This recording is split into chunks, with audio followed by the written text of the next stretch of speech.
Okay, so whilst that's going on, I'm going to take the opportunity to introduce you to our presenters today, and I'm so excited to introduce Amanda Peterson and Raul Medina from Vidant Duplin Hospitals in North Carolina.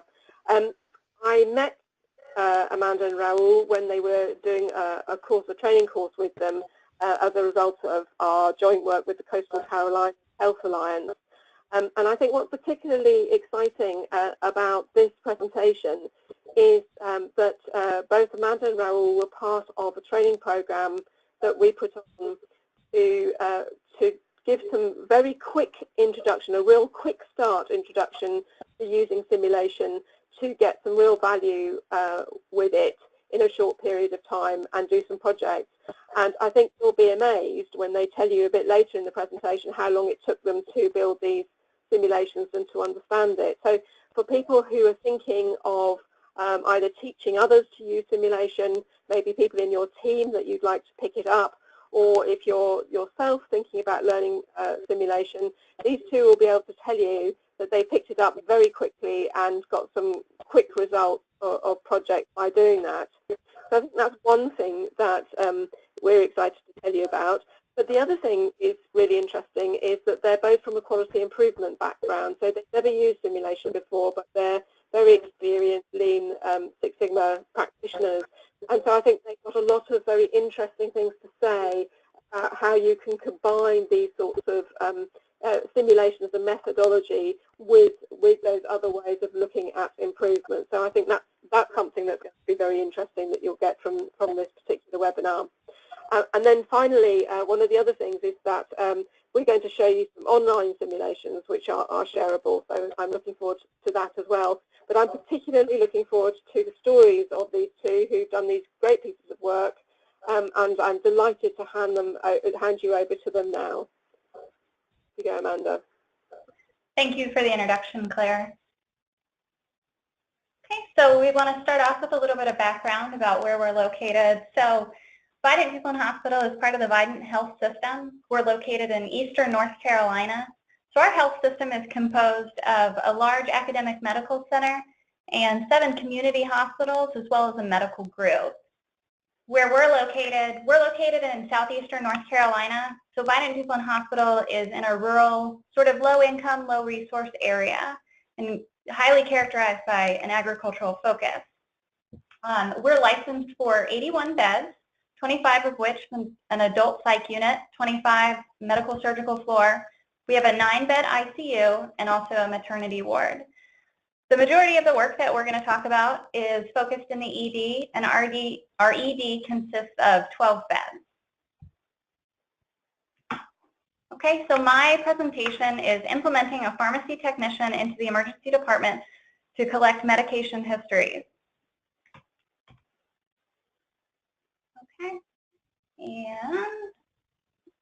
Okay, so the motivation for this project emerged from our systems pharmacy work group.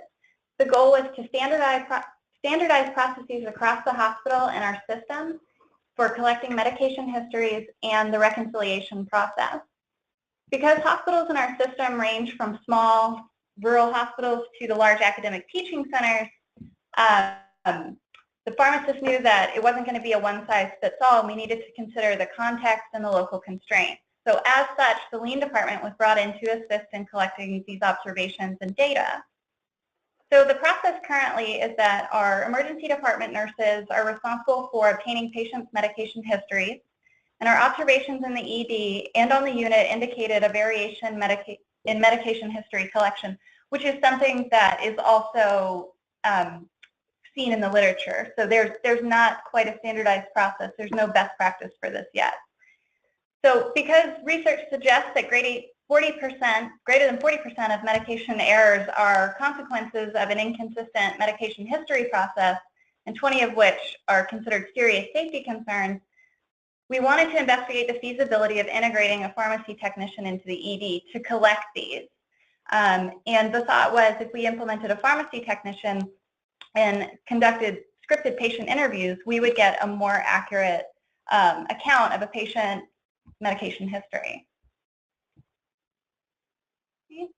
So the process involves involve scripted patient interviews for collecting comprehensive medication history, and that would come from either the patient if they were able or the family if they needed to. Because patients aren't good historians, and times we knew that having a scripted interview was going to be better. We could help jog their memory on certain things. The interviews covered everything from prescription medications to over-the-counter medication, including dietary supplements, any ointments. The interviews take generally about 15 to 30 minutes with the patient, depending on their medical history and how accurate the records are before. Okay, so if we can run the simulation now.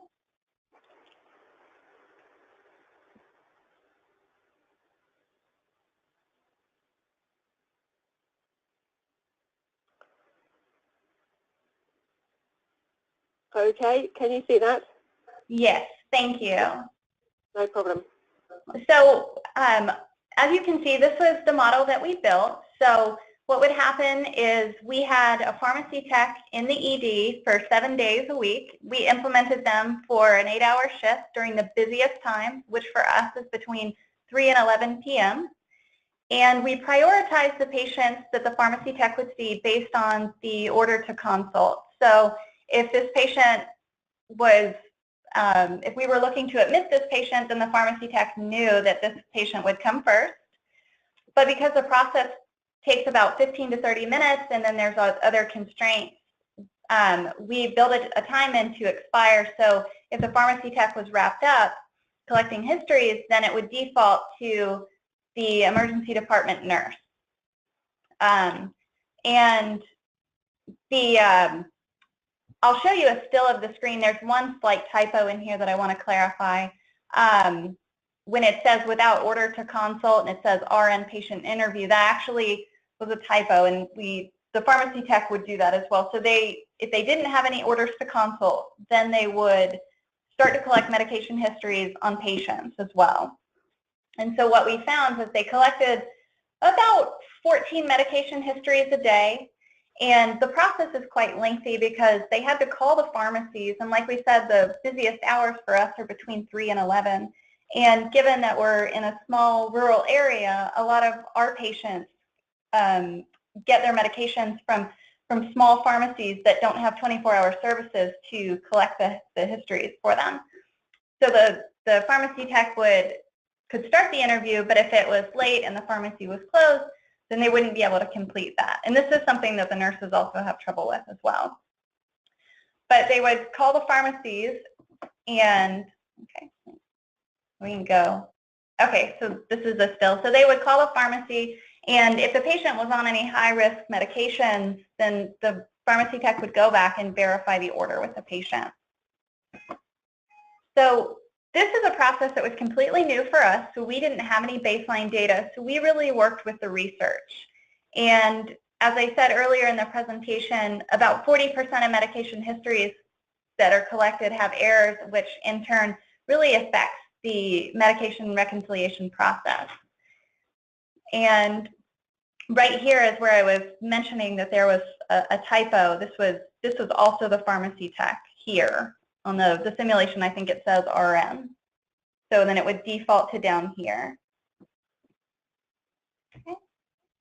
Okay, and so again, between 3 and 11 were peak hours. So the working hours for the pharmacy tech, we said, would be about 2:30 to 11. And we ran that 7 days a week. And again, the medication histories were about 14 a day. Based on our numbers at the time, we were doing about 10 consults a day for admission. And thus, the pharmacy tech would see only about 4 patients without an order to consult. Scripted patient interviews were more comprehensive. They required more time with the patient for accuracy. And depending on how many admissions were placed, then the RN would step in and collect the history. So we were really pleased with our simulation. We got a lot out of it because it was a new process. And so our goal was to share the findings with our hospital's executives and senior leadership in lean steering, which is a group of lean practitioners all working together. And we also shared this with our emergency department and pharmacy work groups in our system.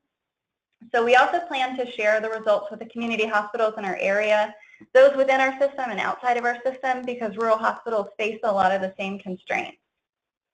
Further, we were using the results to support a proposal which we were seeking grant funding for. So this project we had already kind of had a jump start on when we met Claire and her team and started the simulation, and it just aligned perfectly.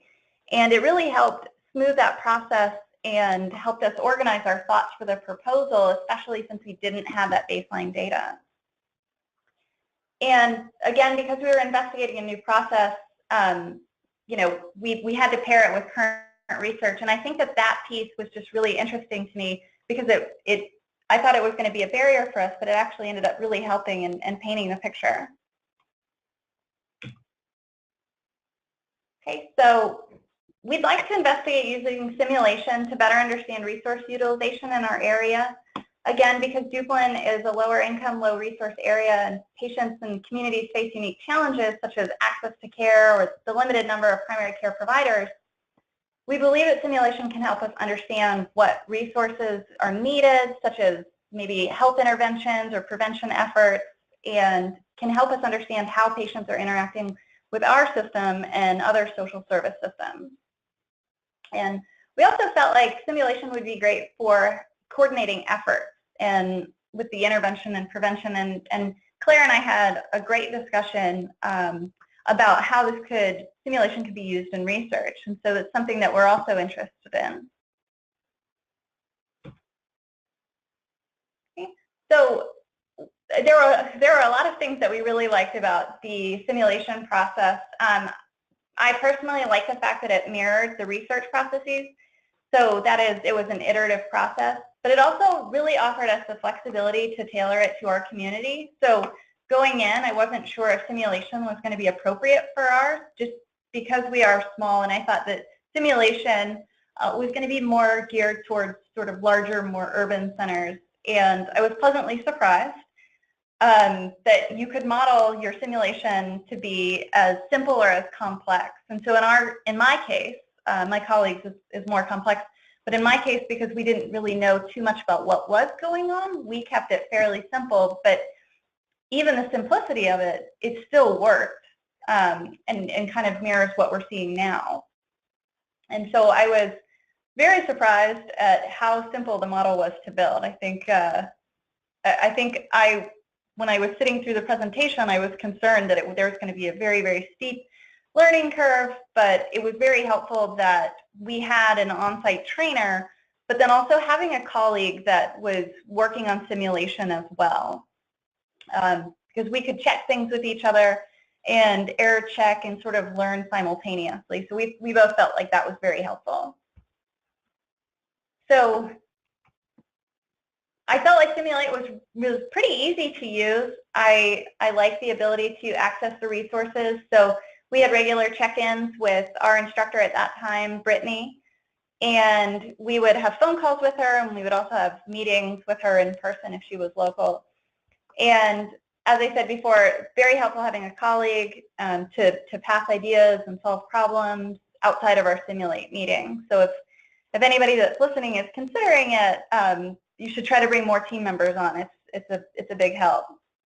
So overall, developing the model only took about 60 minutes for me. I think it was easier to draw it on paper. I kind of knew what I wanted to do.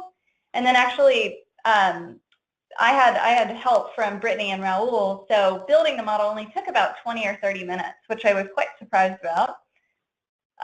The things that took a little bit longer were the data input, so investigating errors, certain things like why they didn't work, etc. That took probably about 60 to about 120 minutes, about an hour, 2 hours. And again, it was quite simple. So that is going to wrap it up for my presentation, and I am going to pass it off to my colleague, Raul.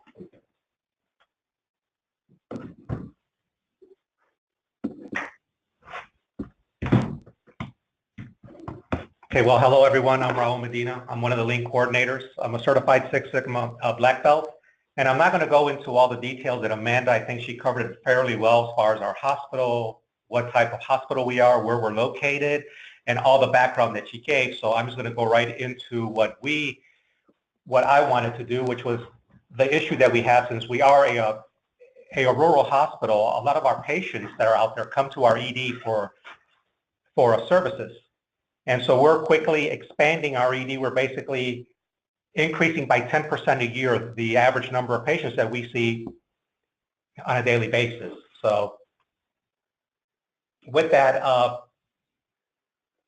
we wanted to see how quick, if we were going to increase by 10% on a yearly basis, how well would it be able for us to maintain our 2% or less than 2% left without a treatment rate. So that's, very important for us. That's a gold standard that we like to follow, and we like to stay below that number.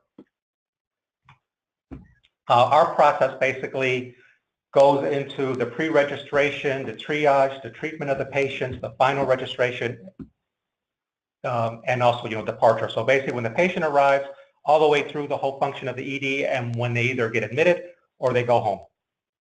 If you could run the simulation, please.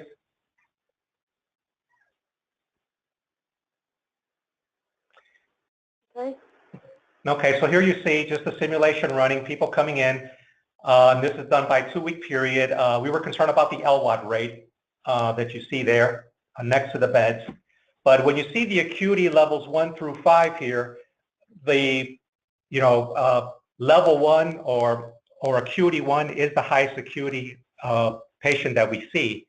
And so within those times, you see that acuity 1, 2, 3, 4, 5, I put in our median time for treatment, everything they need to do before they get the final registration and they head out the door. So, our big focus on this event was all these patients that are arriving to the ED and they go home.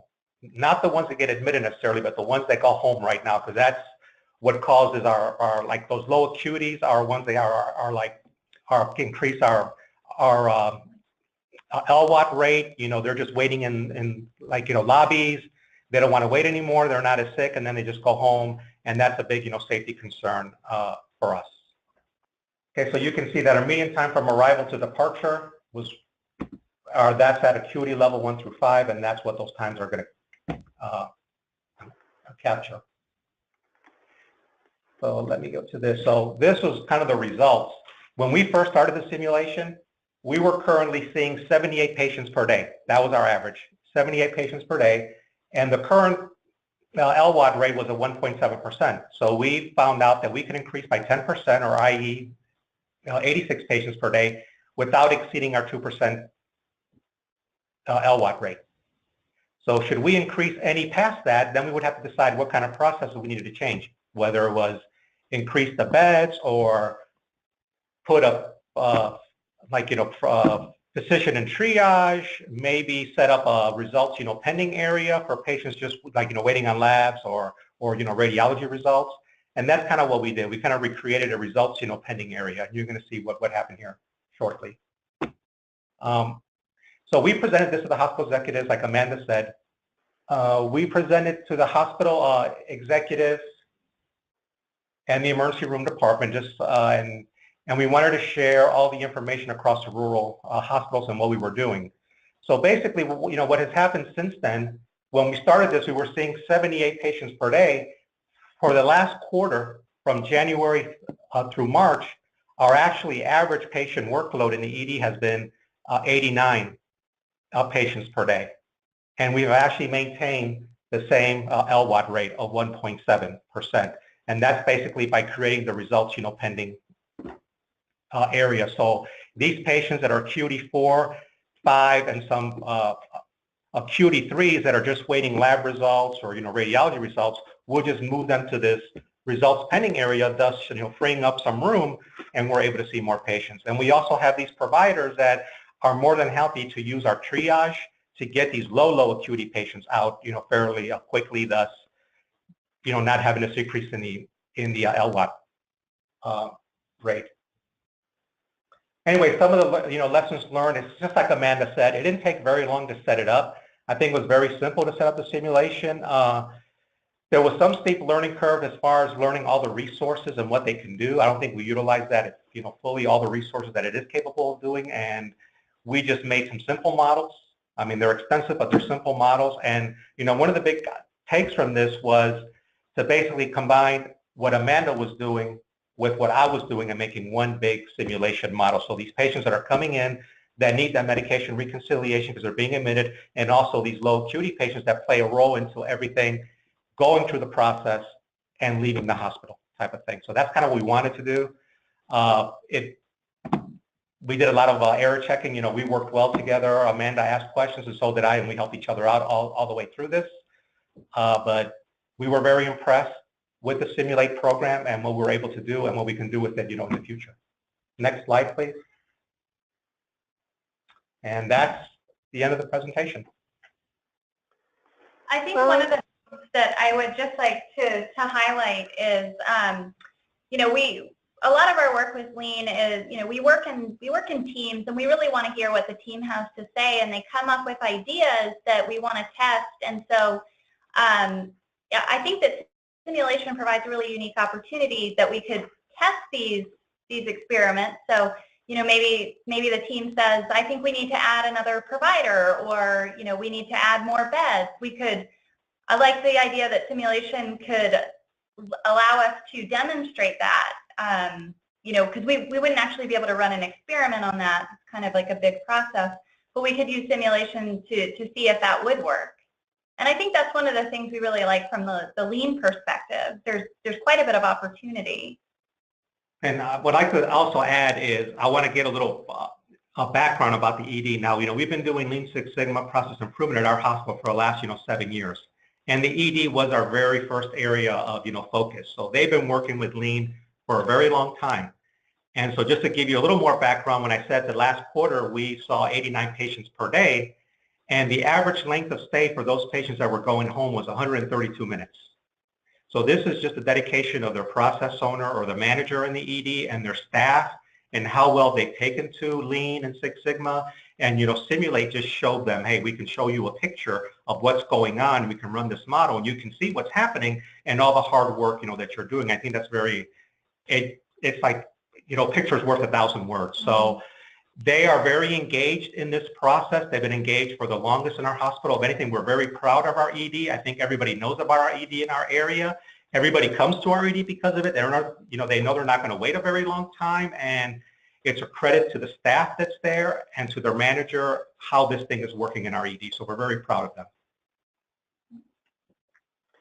Well, thank you very much indeed, Amanda and Raul, for sharing that with us. I think they're two very interesting pieces of work, and also particularly interesting because of your quality improvement background. And certainly that's given me some food for thought about using simulation, not just in the traditional way, but actually what you said there, Raul, about validating the team's work, being able to show them what it is they've achieved. That's not something that I've heard so much from other people. I'm guessing they probably do it, but that's I guess very important, because they can see the impact of what's happening.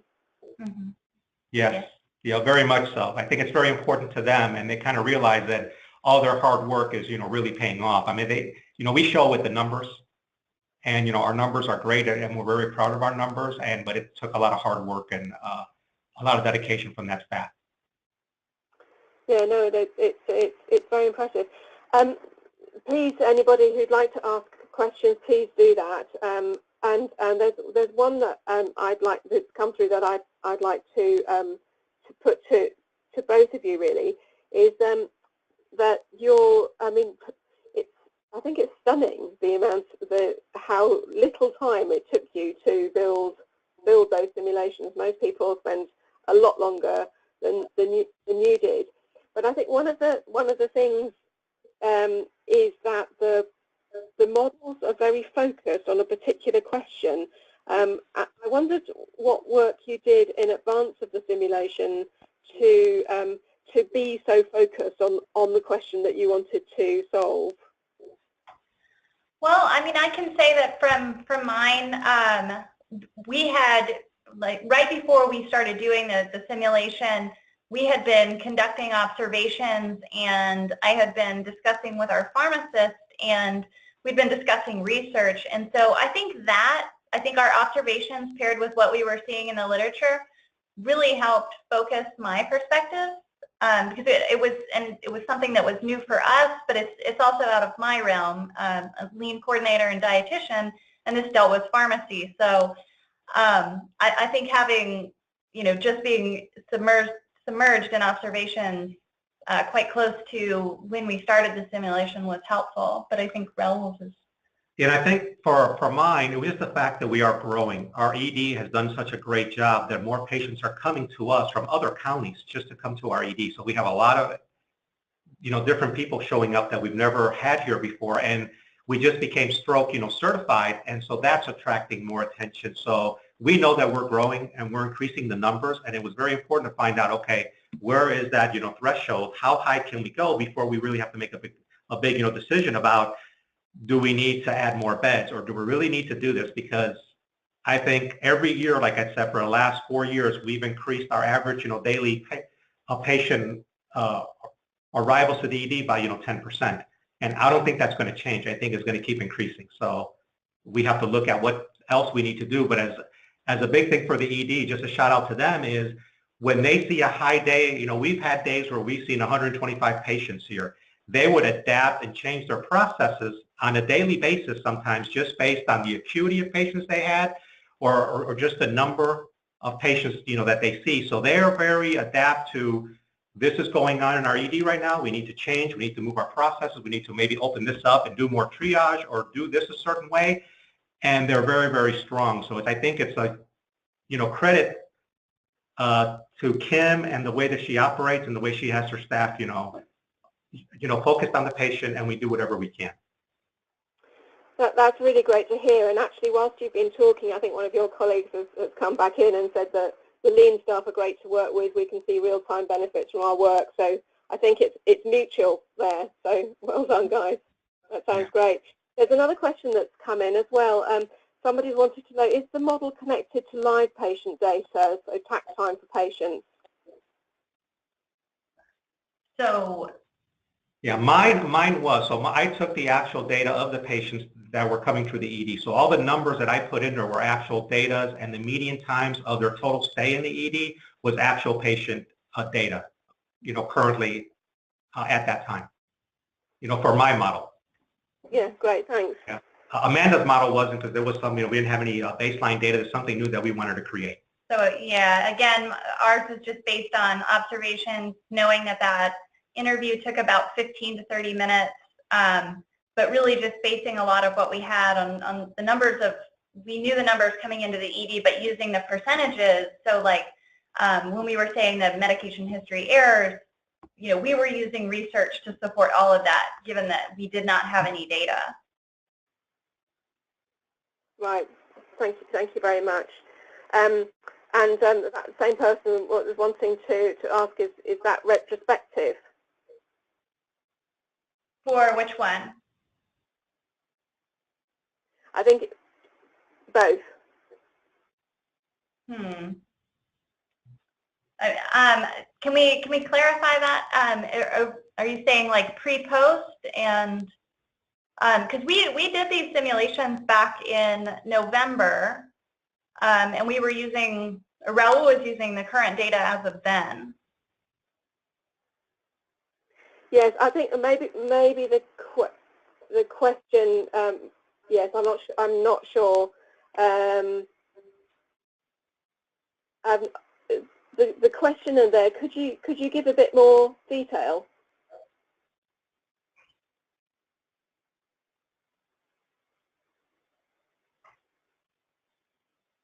He might not still be there. Okay. Well, I think that brings up a really interesting point, and it's something we thought that simulation would be great for. Doing some pre-post. So maybe looking at the way that processes were maybe 5 years ago, 3 years ago, where we are now, where we want to be. I think that there's quite an opportunity there. So once the model's built, it's as simple as just changing the data to match.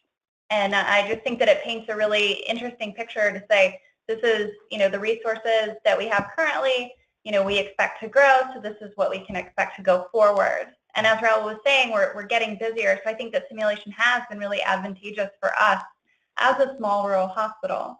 Yeah, so you can put in there, you can say, okay, what happens if I increase my patient load coming to the ED by 20%? So you can plug that into Simulate and say, okay, we have an increase of 20% of patient load. What does that do to the resources, and what happens, and how many LWOTs are going to happen there? Or what's the efficiency of all the staff and how they're working? Or are we really, burning them out and they're doing too much? So you can really get that information, out of the program. Yeah. Thank you very much. So I'm going to close it there, I think, because and I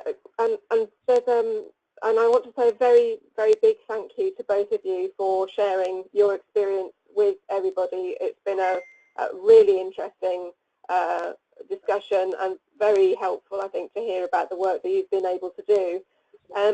We have a LinkedIn site, Simulate in Health, and if anybody is wanting to have further discussion, if you post the questions up there, and we can continue to have that discussion and ask them and get some of those questions answered. Well, thank you so much to everybody for joining today, and thank you particularly to you, Amanda and Raul, for the work that you've done. Look forward to hearing what you're going to do in the future, and see you all again at the next webinar. Thank you.